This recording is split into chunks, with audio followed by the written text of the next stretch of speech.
I, I just feel like rambling around a little bit today. Go from one thing to the next. Uh, I remember. I remember the. I'm old enough to remember the moon landing, the first moon landing, and first supposed moon landing. Excuse me. And I remember we were sitting there watching on TV, and of course, we fell for it. Hook, line, me and my wife anyway. Hook, line, and sinker. We were thoroughly modern, you know. Everything's up to date in Kansas City type people, But my father-in-law was sitting over there. He's, you know, he worked in the cotton mill, salt of the earth type person. Give you the shirt off his back. He said, "I don't believe that. Nobody's landed on the moon." And we just thought, well, he was just he wasn't up to date. And of course, we believed it, and I believed it all these years. So, I'm just as big a sucker as anybody else.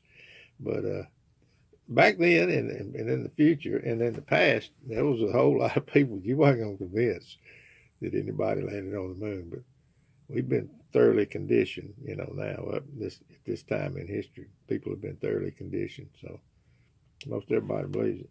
But I was going to go back over this thing. Oh yeah, a shout out to Keith Ellis from Texas. He did this video on geocentrism. I think he's done 2 or 3 of them, and I know he's probably been raked across the coals about it. Well, I claim him. He might not claim me, but I claim him. And it took some salt to do that, to come out and do those videos about geocentrism, because like you say, you're going to suffer if you bring out the truth. But I shout out to Keith Ellis. I claim him whether he claims me or not, whether I'm desperate. But anyway, let's see. Talking about Job, when we're talking about all the, people want to get into all the details and everything, but if you look over in Job, God's dressing Job down about all the things that his creation that Job didn't know about, and so that's why I say, don't get into all this other stuff. I mean, he's given us enough. We know enough now to know, and we don't need to. We need to wake up in the morning and enjoy life, and you can't straighten everybody out. Do it when God leads you by the Holy Spirit. You tell people, and I don't tell people when they're fixing to drill on my teeth or trying to do something for me. If I'm at the doctor, I don't get into all that because it's too deep. It's too deep to get into. Too many angles you got to go to. But no, we should live our life, and just it's enough to know that we live in a present evil world, and let's see what else I had on here. Yeah, so far on the internet, I've been I haven't got into any scrapes with anybody, and I hadn't been, as far as I know, I hadn't been ugly to anybody, and I avoid calling names and stuff like that, and because I've been right there with them. It'd be like pointing the finger at myself. So no, so far I've been able to avoid any being ugly to anybody. I hope, and of course, people that don't like you, they're just not gonna like you anyway. So, but I was talking about about people thinking that you had to go scream at people on the street corners and tell people, when they're telling people about Jesus, getting them into God's kingdom by screaming at them. But I heard one a flat earther. He was mixing this thing together, about the flat earth, and then he put his spin on the gospel to some people, and wound up in a big fuss and some ugly talking going on, and going to hell and all this kind of stuff. And I thought, well, that's the reason why you don't want to do it. Why you need to know correct doctrine, and because it's not your responsibility to get them into heaven. And so that's what goes on. They think it's their responsibility. Whatever I say to this guy, I got to say it to him, or they're not going to heaven. It's my responsibility. No, check into it. Then he told him he's going to hell, and there's a big fuss, and then that just defeats the purpose. So no, God's got people, and they're going to be in His kingdom, and He's not going to lose one.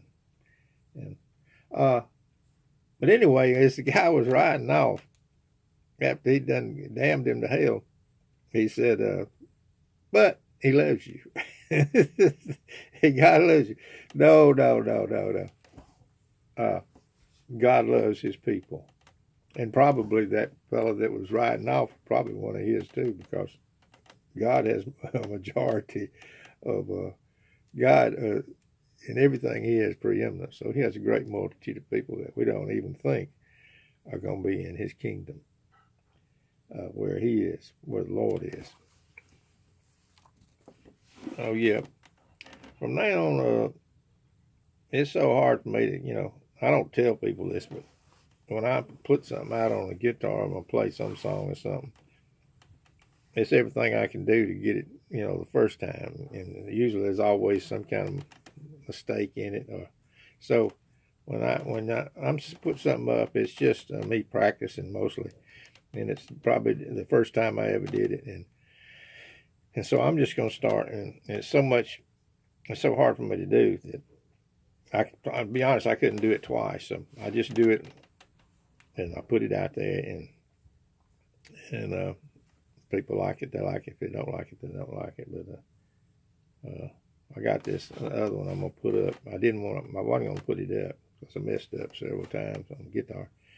I wasn't going to put it up, but overnight I thought about it, and maybe it's something in it, something might help somebody, some of the words in it. It's really the words anyway. It's not, your technique and stuff like that. But for some reason, if you put a guitar up on the screen on YouTube, they'll turn it on, just to see how crummy they play.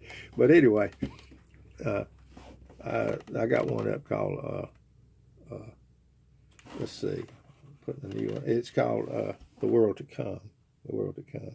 So I wrote it in a poem, and I decided I'm going to go back and put some of these on that I did on poems. I'm going to try to put them on songs. So I'm going to put them the best I can do, and, put them up there. And if I get it out one time and get it played one time, and if it's not too shabby, I'm going to put it up there.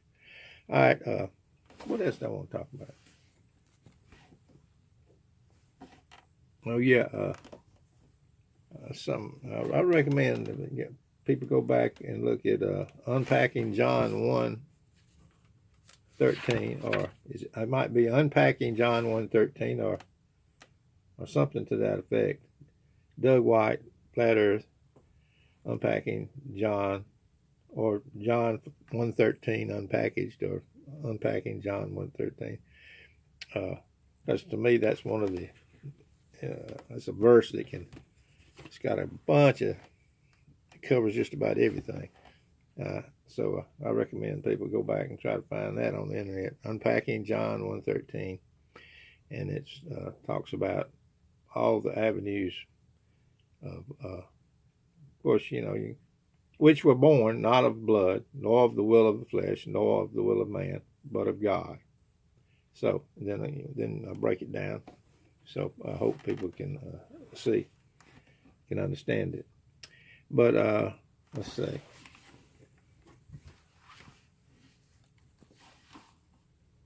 My sons have to work all the time, so I can't bother them with coming over here and showing me how to do all this stuff. And so I just do 15 minutes at a time, you know, and so that's why I have to cut it off so fast. But we'll just limp along the way it is now. Really, I started out doing this just so I have a record of, because if they, you know, if they leave it up on the internet, that's great. But maybe we're in our twilight years, so I'm sure they probably put all my, they're not going to go through and read all the stuff I got, but they might flip through it on their phone and look at some of the stuff.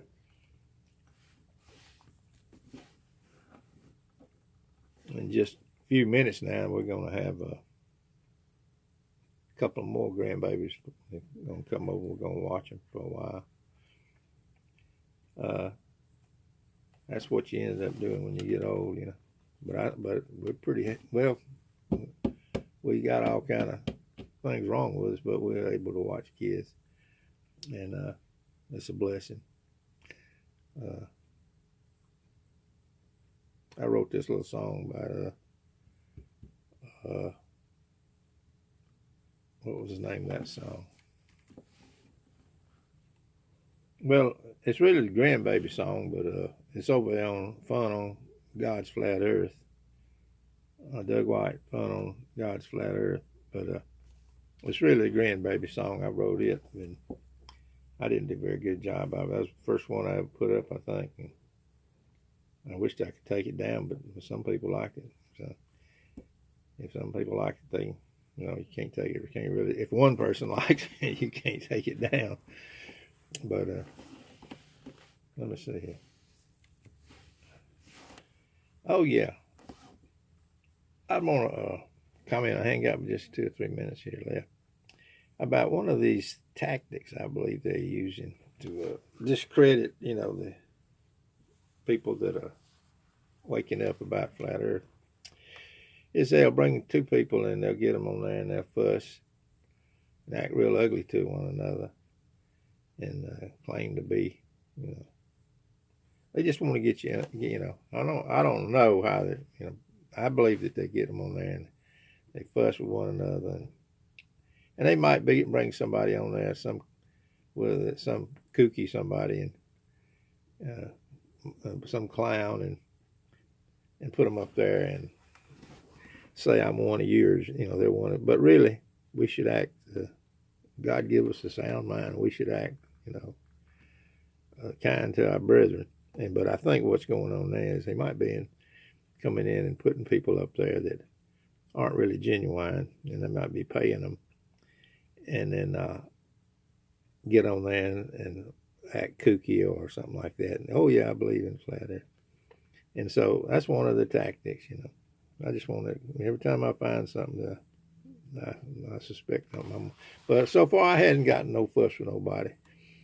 And I hope I don't, you know, and call anybody by name. But a lot of people, some people, they're infiltrating, and so the best way I think to do it is by word of mouth. And you can have activism, but you know, treat people nice on, you know, when you do it. Because I like getting out talking with the students up here at Auburn. They're real nice. And other thing would be